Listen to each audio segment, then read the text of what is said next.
এই পর্বে এসে আসুন আমরা শিখে ফেলি ডার্ট ভেরিয়েবল। এখন ভেরিয়েবল কি?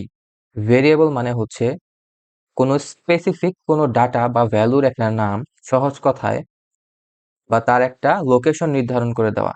যেরকম মানুষ হিসেবে আমার একটি নাম আছে, আবার মানুষ হিসেবে আপনাদেরও একটি নাম আছে। তাহলে রাসেল দ্বারা আপনি আমাকে বুঝতেছেন, বা আমার ভ্যালুটা এই নামের মধ্যে স্টোর আছে, অর্থাৎ রাসেল একটা ভেরিয়েবল। আবার ধরুন আপনার নাম হচ্ছে XYZ, তাহলে XYZ যদি আপনার একটা নাম হয়, তাহলে সেটা একটা ভ্যারিয়েবল।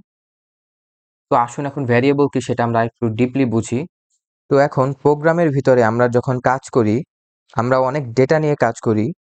তো প্রত্যেকটা ডেটার, প্রত্যেকটা ভ্যালুর আমরা করি কি, সুনির্দিষ্ট একটা নাম দেই। তো নামের বিষয়টিকেই কিন্তু আমরা ভ্যারিয়েবল বলি। যেমন ধরেন, আমি এখন দুটো সংখ্যা যোগ করতে চাচ্ছি। তো দুটো সংখ্যা যোগ করলে একটা যোগফল তৈরি হবে। তার মানে এখানে ডেটা হচ্ছে তিনটা। প্রথম সংখ্যা হচ্ছে একটা ডেটা, দ্বিতীয় সংখ্যা আরেকটা ডেটা, এবং দুইটি সংখ্যার যোগফল হলো 3 নাম্বার ডেটা। তাহলে তিনটা ডেটাকে যদি এখানে রাখতে চাই, তাহলে আমার তিনটা নাম দরকার। তিনটা নাম দরকার মানে হচ্ছে তিনটা ভ্যারিয়েবল দরকার। এখন ডার্ট প্রোগ্রামের ক্ষেত্রে আমরা করি কি, কোনো ভ্যারিয়েবল লিখলে তার সামনে var কিওয়ার্ড লিখি। তো var x ইকুয়াল টু আমরা দিলাম 10।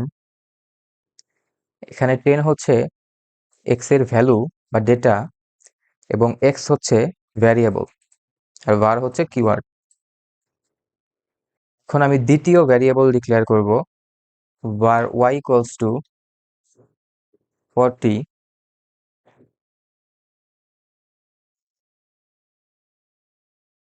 আমি x আর y কে যোগ করতে চাচ্ছি। যোগ করে আমি নতুন আরেকটি ভ্যারিয়েবল z এর মধ্যে এদের যোগফলকে স্টোর করব।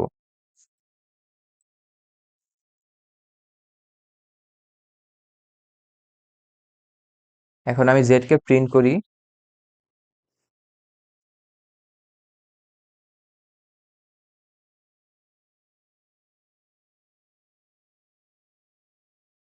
দেখছেন আমাদের অ্যান্সার 50।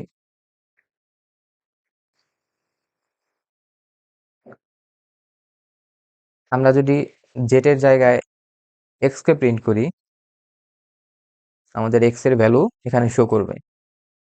আমরা যদি y কে প্রিন্ট করি, আমাদেরকে y এর ভ্যালু শো করাবে। তো তার মানে আমরা বুঝতে পারলাম যে কোনো একটা ভ্যালু বা ডাটা যদি আমরা স্টোর করতে চাই, তাহলে তার একটি নাম আমাদেরকে দিতে হবে, অর্থাৎ তার একটি ভ্যারিয়েবল আমাদেরকে দিতে হবে। তো এই ছিল ভ্যারিয়েবলের আজকের ভিডিও। আগামী ভিডিওতে আমরা নতুন আরেকটি টপিক নিয়ে আসবো। ধন্যবাদ সবাইকে। আমার চ্যানেলটিকে সাবস্ক্রাইব করে পাশে থাকুন। পরবর্তী ভিডিও পাওয়ার জন্য চ্যানেলের নোটিফিকেশন বাটন অন করে রাখুন।